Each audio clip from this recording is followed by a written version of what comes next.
selepas ayah lah. Dulu jenama apa? Haji juga. Haji juga. Abah masih ada sebagai penasihat dan saya dengan ambil tahu perniagaan abah ni dalam 10 tahun lah.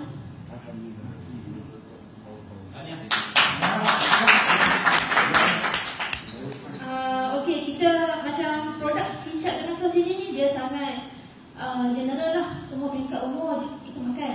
Maksudnya kalau kat rumah tu semestinya ada lah dia sebagai pelengkap hidangan kita kan. Jadi saya punya target market kita lebih terus kepada consumer, kita target suri rumah. Sebab saya bisnes saya kilang, saya manufacture, bisnes saya B2B. Maksudnya saya hantar ke kedai runcit, pasar raya dan orang yang berniaga. Jadi sekarang ni bila saya target ke suri rumah, kita punya suri rumah ni dia masak lah, pada dia rumah dia masak. Lepas tu dia boleh juga buat pendapatan sampingan. Maksudnya dia nak berniaga dalam rumah, dia nak buat, nak jual apa-apa daripada rumah. Lepas tu macam untuk dari segi kekangan ataupun masalah kenapa kita nak fokus kepada suri rumah ni, produk kicap dengan sos, mungkin dia ibu yang sangat busy. Bila dia balik rumah dia nak masak dengan cepat, dia cuma tuang-tuang kicap, goreng telur, dah siap boleh bagi anak-anak makan. Ataupun kalau anak-anak yang minat suka nak makan pedas, dia buat orang telur ni nak masak, tuang kicap, tuang sos dah boleh jadi hidangan. Lepas tu kita tengok kita punya game tu, kicap dan sos ni sudah tentu sebagai pelengkap hidangan kita. Dia memudahkan kita untuk buat penyediaan dan sebagai penyedap rasa sesuai untuk semua peringkat umur. So, apa dia punya features yang Okey, macam game Predators tu selalunya saya manufacturer, kalau kata B2B yang beli banyak kita ada discount price lah. Maksudnya kita ada harga untuk agent, kita ada harga untuk consumer, harga untuk distributor, semua kita ada. Apa kuantiti yang punya tu?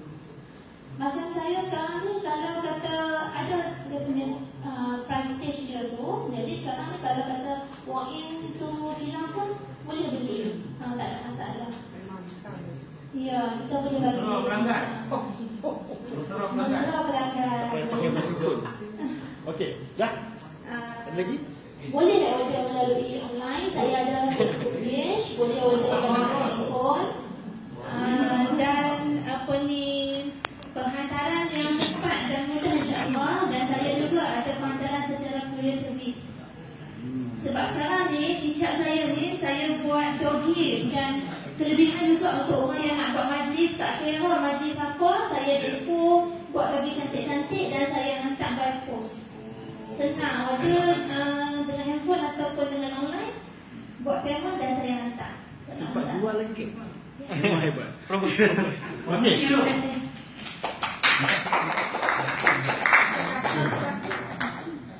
So, ada few things tadi. Satunya memang betul dia cakap you punya B2B customer is a customer segment. So you punya kira macam B2B2C tau. Produk macam ni nak tak nak kita punya real customer sebenarnya adalah peniaga. Tapi kalau customer yang membeli, consumer tak tahu kita, tak kenal kita, tak cinta kita, dia tak cari dekat kedai, jadi masalah. So you punya promotion kena both ways. So you punya B2B customer is also your customer, you punya consumer customer is also your customer. So you kena buat separate map tau. Dia jangan campurkan sebab dia punya motivasi lain-lain. So that's one thing to remember. Satu lagi, ujung-ujung baru terkeluar. Sebab kalau you just fikir pasal keadaan semasa, mungkin kita punya produk sama je macam orang lain. Yalah, cap, sos, semua. Tapi kita mendalami sikit, seluruh rumah sekarang ni apa yang dia nak. Kadang-kadang bukan sekadar dia nak mudah dan cepat, kadang-kadang dia nak juga ada variety. Anak-anak nak makan benda lain-lain. So adakah cara yang dia punya resepi yang you boleh share? Ada resepi online ke? Boleh dapatkan resepi dekat saya punya page lah ataupun saya punya web page. Ini memang salesman. Memang power ni salesman. Okey, jangan bagi keluar, masuk. Bagus. Okey. So satu pasal resepi, macam mana sebab suri rumah dia selalu nak menceriakan keluarga kan. Maknanya dia tak nak masak benda sama je. Dia nak ada lain-lain. Tapi dengan 2-3 sos dah cukup. You boleh buat combination macam-macam. So that is a very good positive. At the same time, the dog game punya konsep. Alright, so that's also quite interesting. Saya tak pernah tengok lagi macam ni. So, benda ni sedang nak copy Yes. so kena fikir macam mana cara nak always keep ahead of competition. FMCG, which is termasuk food ni, fast